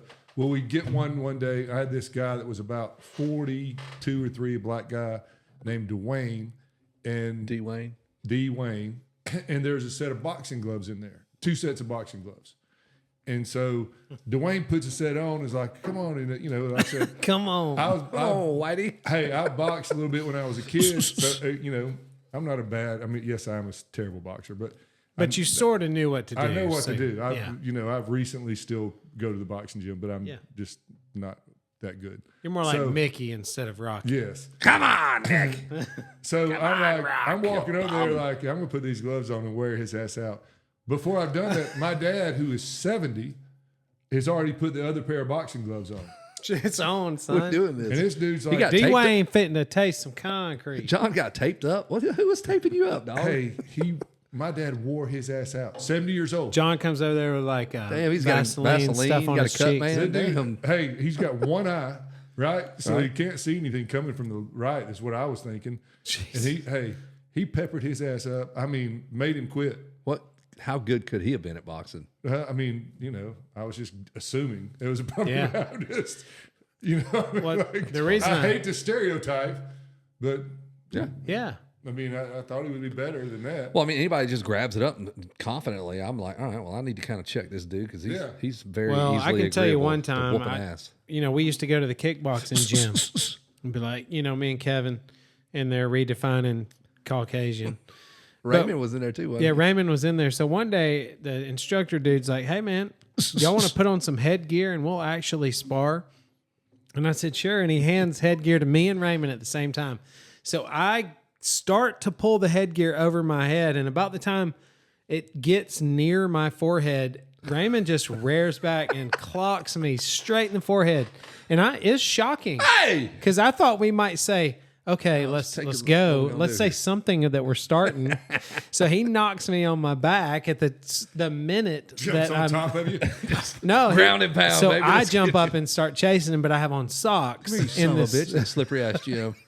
So I'm So like, y'all I look had like a just cartoon. abandoned everything. Everything is Like, straight. Oh, it was crap. It was It's time a for the street windmill, fight dude. now. I was just going to be coming at him. Like, I just lose every ounce of everything. just from my experience, I can speak to the lackadaisical nature of that place because anybody like a real gym would have killed Raymond for that. well, I right? couldn't catch him if I'd have had No, shoes. he wouldn't have allowed it, though. Yeah, Just- the instructor would have. Like, yeah, it's not cool. It's definitely It was a not kickbox. protocol. It was a even though cardio you're- kickboxing gym. Even though anyway. you're playing, This wasn't a true they would have boxing pulled gym. you over. I can tell you the difference between like a Oh, for sure. like the boxing gyms I went to most of the time, they would have like a sparring night, right? Like Wednesday night, whatever. They're like, okay, you're going to spar Wednesday night. And it was controlled. Everybody get in there. and Yeah, there's one ring, rules. so everybody get in there. Not just lawlessness like Raymond Phillips. This Muay Thai gym here, where that guy's like a 7-time Muay Thai world champion, which is the most brutal shit that hurts. Shin on shin kicks and or it ain't stuff. going in. You finish every night sparring. Oh, for real? Oh yeah, and you're going to spar everybody there. So if there's a guy like a Everybody? pro, there's a pro, and they're not going to hurt you. You know what I mean? But But they'll make you feel a new limit or something. yeah, right? they make you feel dumb. How much you know? faster they are than you. Pop, pop, pop, pop. And you're like, Faster. damn, I can't even get my hands up, dog. Settle Yes. down. Damn. Man, I would lose so bad. I there, would, dude. too. It's bad. I'm It's terrible. bad. I'm It's just terrible. some I do too. I'm chunky terrible little at it. white dude that gets sunburned The real only easy. chance Like, I ever have is that I'm heavy and I get them on the ground. and you're tall, so. You're not But I supposed to do that in asked about boxing, your though, dad. The reason I asked, like, how big were you when your dad said, I can still whoop your ass? Is because even somebody like our head of security at the Great Escape, Big Mike. He was scared of his dad. I at bet some if point. Big Mike's dad rolled up and Big Mike's Get your ass in this knowing Yeah. he still Kill you. could probably kill his dad, but he'd still be scared. car. The respect. There's some physical limitations that are in your mind. It takes somebody. 100%. Hey, if you ever got in a fight with your dad and whipped his ass, you've got some loose limitations in your mind somewhere. Yeah, I don't like For that sure. idea. That's I don't not like a the good- thought of whooping my dad. not a good look.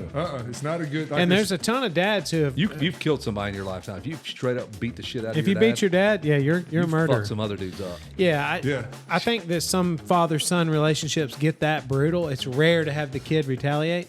Sometimes the kid does, and it's like Dad's pretty radical, it's too. goofed up forever Yeah. It because is- of well, that. Yes, cross that but line. that is such a weird thing to me. Like I don't want to make anybody feel bad that's ever had to do that. I mean, it'd be different if your dad was beating your mom, Right. or something like that. But I'll like people say, do you remember when you were wherever this day? You remember when were you at the space shuttle blew up? You remember when? Yeah.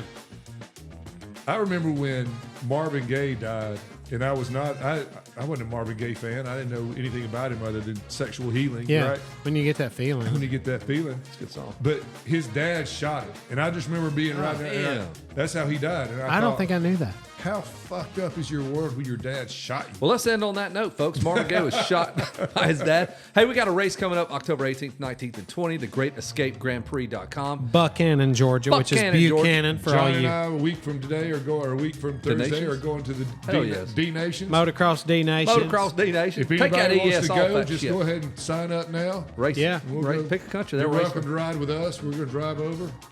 John's driving that dually over. I'm gonna pull the camper. Damn, gasoline in Europe is expensive or It's hell. way more. but they have a expensive. lot of diesel. They do have a ton of You know, diesel. So 50% of all the vehicles are in on the road are There it is. decent. In Europe. He just made that shit. No, that's true. It's 51.4 50% actually. of the diesel vehicles are actually diesel. The cars are diesel, yeah, like passenger vehicles. are Dude, diesel. Peugeot, all that stuff, they're all diesel. Peugeot. You can get anything in Pug diesel God. there. PU God. And Pug God. 82.7% of all statistics Is are made made up. up on the spot. Just like See? that And statistic. a lot of people don't know that. That's a it. true fact. Thank you, Pierce Brown, for being on the show. Hey, congratulations, Congratulations, Pierce my Brown. What man. a cool way to go out. Way to go. And we are done. We'll see you. Hopefully, we'll get one more show in before you guys head out. The Great Escape Grand Prix.com. Look it up on Facebook. Look us up on Instagram. I'm on Hot or Not, MySpace, Rate My Poo, everything. We're in there. Grinder. Get it. Great, my face.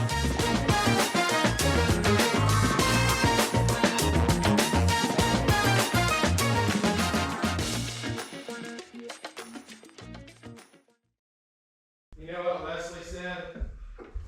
He goes, make sure you clap when the audio is recording, you idiot. In Colorado, you clap before you hit record. Oh, Because the video had the clap. But the audio did not. That'll be your clap. Yes, that's the clap from here on out. You ready for me to go? We're recording. You're recording. And it's been like 2 minutes of recording. It don't matter.